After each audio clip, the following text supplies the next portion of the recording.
उपमुख्यमंत्री एकनाथ शिंदे यांनी केली मोठी घोषणा. आज होणार 2 विभागांमध्ये आणि 10 जिल्ह्यांमध्ये पैसे वाटप. यामध्ये तुमचा जिल्हा आहे की नाही हे देखील मी तुम्हाला सांगणार. तसेच मकर संक्रांतीनिमित्त 3,000 रुपयाचा बोनस देखील ठेवलेला आहे महायुती सरकारने. तर 2 विभाग कोणते? तर नागपूर विभाग आणि पुणे विभाग या 2 विभागामध्ये पैसे जमा होणार. तसेच 10 जिल्ह्यांमध्ये देखील पैसे जमा होणार.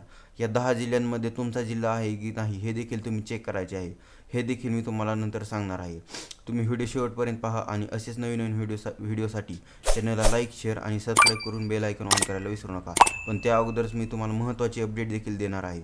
तर आपण स्क्रीनवरती पाहू शकता, लाडकी बहीण योजनेअंतर्गत नव्या वर्षाच्या पहिल्याच महिन्यात येणाऱ्या सर्व लाडक्या बहिणींना योजनेचा 7वा हप्ता अजून जमा झालेला नाही, पण तो लवकरच बँक खात्यामध्ये जमा करण्यात येणार.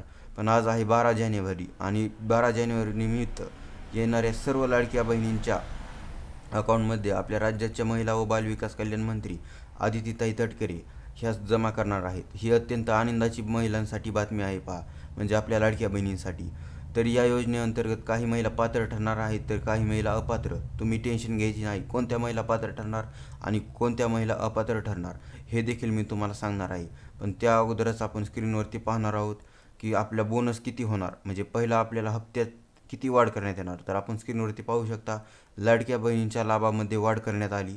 तर लाडक्या बहीण योजनेअंतर्गत आता 1,500 नाही तर 3,000 रुपये महिना मिळणार. ही आताची सर्वात मोठी अपडेट आहे. आपल्या महिलांच्या म्हणजे महिला व बालविकास कल्याण मंत्री आदितीताई तटकरे यांनी मोठी अपडेट देत सर्व लाडक्या बहिणींना संबोधित करण्याचा प्रयत्न करीत सांगितलेला आहे की लाडक्या बहिणींनो, आता तुम्ही काळजी करायची नाही. मकर संक्रांतीच्या सणानिमित्त सर्व राहिलेल्या लाडक्या बहिणींच्या अकाउंटमध्ये मकर संक्रांतीचा बोनस म्हणजे 3,000 रुपयाची रक्कम वितरित करण्यात येणार. तर आपण स्क्रीनवरती पाहू शकता. आपण आता लाडक्या बहिणी योजनेअंतर्गत आणखी एक महत्त्वाची अपडेट पाहणार आहोत. जिल्ह्यानुसार वाटप होणार आहे पहा. तर DBT माध्यमाद्वारे सर्व राहिलेल्या लाडक्या बहिणींच्या खात्यामध्ये राहिलेली रक्कम ही महायुती सरकारने वितरित करण्याचा मोठा निर्णय घेतलेला आहे. तसेच महिलांसाठी अत्यंत आनंदाची बातमी. महायुती सरकारने घेतला मोठा निर्णय. त्यामध्ये काही महिला पात्र ठरणार तर काही महिला अपात्र. कोणत्या महिला पात्र ठरणार तर लक्षपूर्वक ऐका.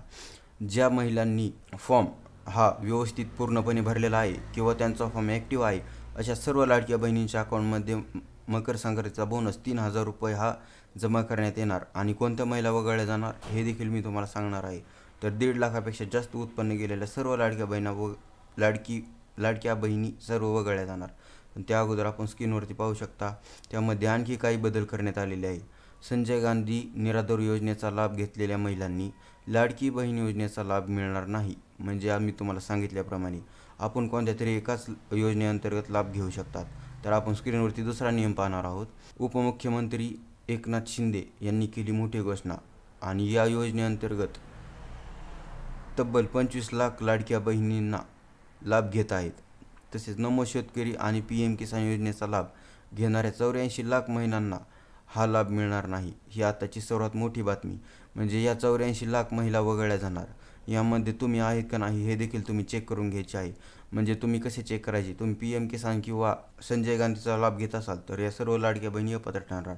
पण त्या अगोदर आपण महत्त्वाचे 10 जिल्हे पाहणार आहोत. तर 10 जिल्ह्यांमध्ये तुमचा जिल्हा येतो का हे देखील मी तुम्हाला सांगणार आहे. त्या अगोदरच आता महत्त्वाचे 10 जिल्हे मी तुम्हाला सांगणार आहे. तर त्यामध्ये ठाणे, नाशिक, धुळे, जळगाव, औरंगाबाद, बुलढाणा, अकोला, अमरावती, वर्धा आणि नागपूर हे महत्त्वाचे 10 जिल्ह्यांमध्ये आधार बँक सीडिंगद्वारे राहिलेल्या सर्व लाडक्या बहिणींच्या अकाउंटमध्ये लाभाची रक्कम वितरित करण्यात येणार आहे. तरी सर्व लाडक्या बहिणींनी आपल्या अकाउंटचे स्टेटस चेक करून घेणे किंवा आपल्या आधार बँक सीडिंग आहे की नाही हे देखील चेक करून घेणे. आणि आणखी एक महत्त्वाचा नियम देखील मी तुम्हाला सांगणार आहे. पण त्या अगोदरच आपण पाहणार आहोत की महत्त्वाच्या कोणकोणत्या बँकी. तर आपण आता स्क्रीनवरती येणार आहे, आपण आता पाहू शकता. तर त्यामध्ये काही महत्त्वाच्या बँकी आहेत बघा. तर त्या 3 बँकेना जास्त प्राधान्य आहे. तर इतर बँकेचे काय होणार हे देखील तुम्हाला मी सांगणार. तर त्या महत्त्वाच्या आणि प्रमुख 3 बँका म्हणजे state bank of India, MGB आणि आपली इंडियन पोस्ट पेमेंट बँक. या 3 बँकेला आपले आधार बँक सीडिंग लिंक असणे अत्यंत आवश्यक आहे. जर आपल्या बँकेला आधार बँक सीडिंग लिंक नसेल तर आपल्या सर्व राहिलेल्या लाडक्या बहिणीच्या अकाउंटमध्ये पैसे जमा होणार नाहीत. हे मी तुम्हाला प्रत्येक व्हिडिओमध्ये सांगत असतो. तर आपले आधार बँक सीडिंग चेक करून घेणे ही आताची सर्वात मोठी बातमी आहे. आणि राहिलेल्या सर्व लाडक्या बहिणींनी आपल्या महायुती सरकारचे आभार मानायचे आहे की ते आपल्या मकर संक्रांतीच्या सणानिमित्त आपल्या महायुती सरकारचे आभार मानून आपल्याला 3,000 रुपये ही लाभाची रक्कम वितरित करण्यात येणार आहे. तर चॅनलवरती नवीन असताना तर चॅनलला लाईक, शेअर आणि सबस्क्राईब करून बेल आयकॉन ऑन करायला विसरू नका. धन्यवाद.